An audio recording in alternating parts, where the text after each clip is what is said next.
तो दोस्तों Vodafone idea ने अपने क्वार्टर 2 के नंबर को डिस्क्लोज कर दिया है। तो चलिए देखते हैं क्या है क्वार्टर 2 के नंबर्स के अंदर डाटा मिलियंस में। मैं आपको क्रोस में बता रहा हूँ।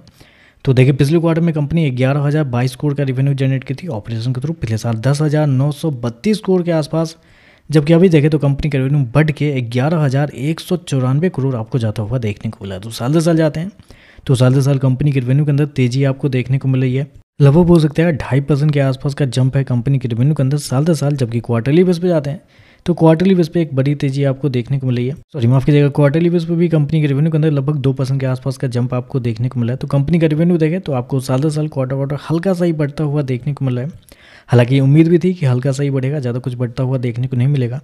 कंपनी हो गया 11,194 करोड़ का रेवेन्यू इस क्वार्टर में, जबकि मार्केट का जो अनुमान था वो भी था लगभग 11,000 करोड़ से लेकर 11,300 करोड़ के बीच में। मार्केट का अनुमान था कि कंपनी के जो रेवेन्यू है वो इसके बीच में आपको आते हुए देखने को मिल सकते हैं। तो आप कह सकते हैं टोटली इनलाइन कंपनी के रेवेन्यू आपको देखने को मिल रहा है। चलिए खर्चे क्या वो देखते हैं। तो देखिए पिछले क्वार्टर में कंपनी 17,775 करोड़ खर्च की थी। पिछले साल 18,400 करोड़।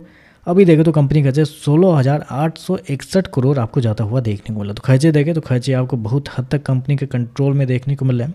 और उसके पीछे का रीज़न आप सभी को पता होगा, क्योंकि कंपनी ने पहले भी बताया हुआ है, वो है कंपनी के फाइनेंस कॉस्ट। क्योंकि फाइनेंस कॉस्ट अगर आप देखते हैं तो इस क्वार्टर में आपको साल दर साल क्वार्टर कम होता हुआ देखने को मिला। यानी कि कंपनी के पास जो कर्जे थे उस कर्जे में से कुछ पैसे कंपनी ने पे किए हैं, जिसकी वजह से उनके जो फाइनेंस कॉस्ट है वो आपको कम होते हुए देखने को मिला। तो उसकी वजह से कंपनी के खर्चे आपको कंट्रोल में देखने को मिल रहे हैं।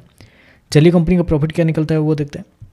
तो बेसिकली कंपनी लॉस में ही डील करी है। तो पिछले क्वार्टर में कंपनी 6,608 करोड़ के घाटे में थी। पिछले साल 7,175 करोड़ के घाटे में, जबकि अभी देखें तो कंपनी का लॉस 5,524 करोड़ आपको जाता हुआ देखने को मिला। तो साल दर साल जाते हैं तो साल दर साल कंपनी के लॉस कम होते हुए देखने को मिल रहे हैं। लगभग बोल सकते हैं 23 से 24% के आसपास की गिरावट है कंपनी के लॉस के अंदर साल दर साल। जबकि क्वार्टरली बेस पे जाते हैं तो यहाँ पे भी कंपनी का जो लॉस है वो आपको कम होता हुआ देखने को मिले। लगभग 15 से 16% के आसपास की गिरावट है। तो कंपनी का लॉस देखें तो आपको साल दर साल क्वार्टर कम होता हुआ देखने को मिल रहा है। एक चीज़ यहाँ पे अच्छा निकल के आ रही है, क्योंकि मार्केट को फाइनेंस कॉस्ट को लेकर कुछ उम्मीद नहीं थी इस क्वार्टर में, क्योंकि फाइनेंस कॉस्ट की वजह से ही कंपनी के खर्चे कम हुए। क्योंकि मार्केट का जो अनुमान था वो था लगभग 6,700 करोड़ से लेकर 6,800 करोड़ के बीच में मार्केट का अनुमान था कि कंपनी के लॉस आपको आते हुए देखने को मिलेंगे। लेकिन यहाँ पे देखें तो लॉस उससे कम आपको देखने को मिला है। जो किस वजह से हुआ है, तो वजह है कंपनी का फाइनेंस कॉस्ट। तो फाइनेंस कॉस्ट की वजह से ही कंपनी के जो प्रॉफिट है वो आपको बेहतर आपको देखने को मिल रहा है। ईपीएस की बात करते हैं, पिछले क्वार्टर में 30 पैसे का माइनस का, पिछले साल 1 रुपये 3 पैसे माइनस का। अभी देखें तो 51 पैसे माइनस का आपको देखने को मिल रहा है। और ऐसे में कंपनी के कुछ आरपू के बारे में बात कर लेते हैं। तो यहाँ पे आरपू जो कंपनी ने यहाँ पे बताया मंथ 180 रुपये पर शेयर के हिसाब से कंपनी ने यहाँ पे बताया कि 180 के हिसाब से अभी चल रहा है कंपनी का आरपू, जो कि मार्केट का जो अनुमान था वो था लगभग 169 रुपये के आसपास। तो यहाँ पे भी देखें तो मार्केट के अनुमान से तो बेहतर ही आपको देखने मिला है। मार्केट मान के चला कि 2-3 रुपये आसपास का जंप होगा, लेकिन यहाँ पे एक अच्छा खासा जंप 8.7% का आपको जाता हुआ देखने मिला। बाकी चीज़ यहाँ पे कंपनी ने जो दिया हुआ वो आप पढ़ लीजिएगा, उसमें मैं आपको एक्सप्लेन नहीं करूँगा।